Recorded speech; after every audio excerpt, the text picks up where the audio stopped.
Kumusta mga kapatid? Nandito na Jerry Vasion in the house. Welcome kayong lahat. Saan man kayo naroroon? Ano ba ang ginagawa nyo dyan? Pinoy muna ha, mga Pinoy muna. Mga Tagalig o mga Tagalog o klase-klaseng mga Tagalista. Topic natin ngayon ay itong yung disobedience. Nakuha ko yan kanina sa paglakad-lakad ko.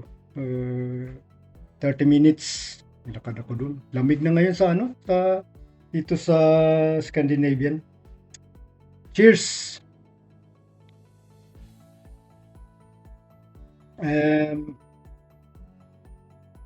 Bago natin makalimutan tong natin, alam niyo na, yung sign of the cross, ito. Tapos gratitude. Yan tayo. Thank you Lord at sumikat uli ang araw at nakabangon. Simple lang nating mga tungkulin sa araw at magbigay halaga sa kapwa. So, salamat in the name of Jesus. Amen. So, mga kapatid, yung anong klaseng definition ninyo, anong mga meaning nyo dyan sa about dito sa disobedience, yung alam niyo na yun, yung hindi ba sumusunod, yung di mo tuo ba kung sa Bisaya, dili mo tuo, maminara pero dili mo tuo. Ato mga kabataan diha, sa mga anak natin, dyan tayo palagi magsisimula sa bahay. Diyan dapat magsisimula yan. So while the devil is still young, lugar lang, tudluan nato, turuan natin. Kasi pag palaki ng palaki yung mga anak natin, tumitigas yung mga ulo nila. So diyan natin yan, sa simula pa lang, diyan. I-humble natin yan sila. Tapos sa wastong paraan, sa wastong mga pananalita. Kaya itong derivation ko sa inyo, yung values kong binibigay sa inyo, i-apply nyo yan din. Yung parang, yung mga advice ko, hindi lang yan parang nasa libro lang yung mga ganyan. Ano na yan? Yung global na yan. Yung lingwahe ko, globalness na, hindi na localness. So, mag-evolve tayo, mag-level up tayo from localness na lingwahe to globalness. Kayo na mag-relate niyan ha. So hindi lang tayo local, yung local mindset, yung mga average mindset ng mga ganyan. Huwag tayong masyadong shallow. Turuan natin na lumangoy yung mga tao, ibang kapwa natin. Lumangoy, huwag matakot sa tubig, huwag matakot sa dagat. Huwag matakot na mabasa. Yan, makarelate kayo niyan. So yung disobedience kasi, yung tinutukoy ko sa inyo, sa bahay natin yan. Tinuturuan ko nga yung anak ko, nga ito, anak, ito lang yung mga mission mo sa sa daily natin Itong listen and obey, keep your promise. Yan lang yung mission mo. Kung iisipin mo yung isusulat namin yung mga mission ni mami at ni daddy, mahaba yan, hindi mo mababasa na sa isang araw yan. Lugar. So, sa wastong pagsasabi, yung pananalita. Kaya, sinasabi ko siyempre respetuhin din natin yung mga anak natin, porkit anak natin yan. Siyempre, yung balance of respect yan. Iano natin sa pamilya natin, sa asawa, sa kapatid, sa ka-relatives mo.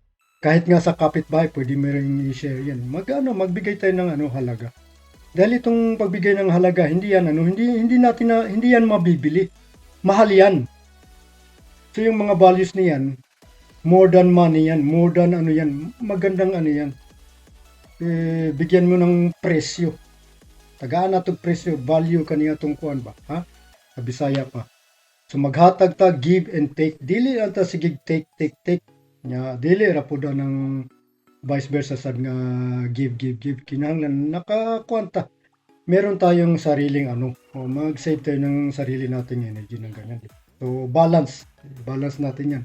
Kaya yung sinasabi ko, yung signature ko sa inyo, yung brand ko, sinasabi ko sa inyo na lugar lang pag nasosobra na. So, yung repetition lang kasi ito dahil yung paghuhusga ng kapwa-tao, mabilis tayong maghusga.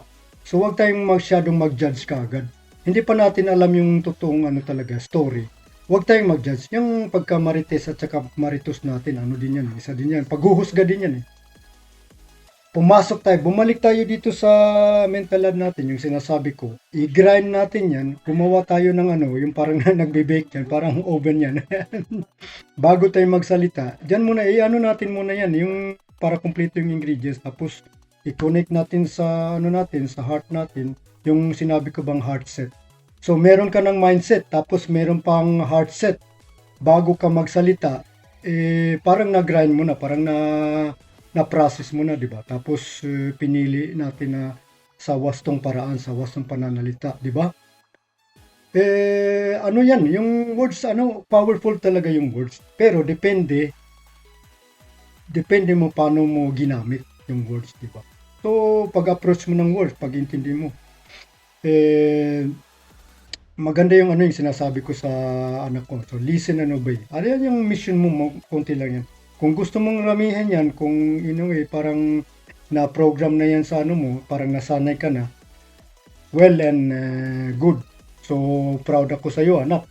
Bigyan natin ng ano minsan yung mga anak natin, mga asawa natin. Bigyan natin ng para bang ang galing mo. Proud ako sa iyo. Bigyan natin ng positibong mga ano, di ba? Hindi lang sa kasi itong ano mindset natin hanggang ano lang yung parang naano tayo hindi ayaw natin gustong masyadong mag-isip yung malalim mag-isip. Huwag tayong matakot dyan. Siyempre, prioritize yung sinasabi kong prioritize natin yung mga sasabihin natin. Kaya, yung mindset, soul set, heart set, at saka yung skill set, nagiging skill set yan eh.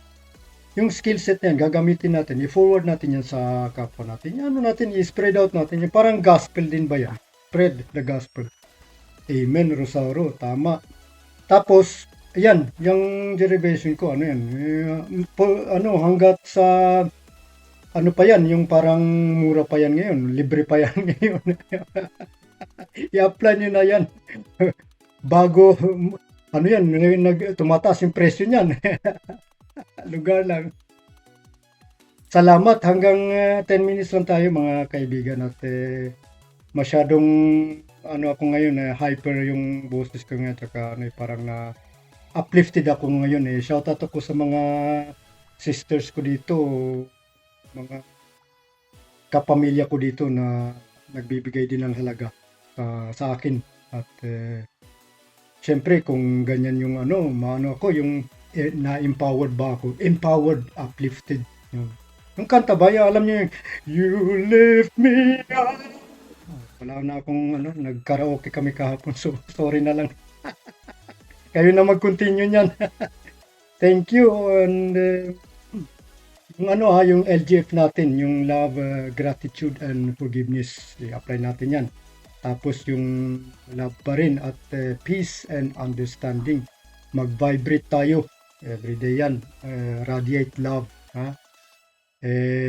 From needing love to bleeding love. Yan yun.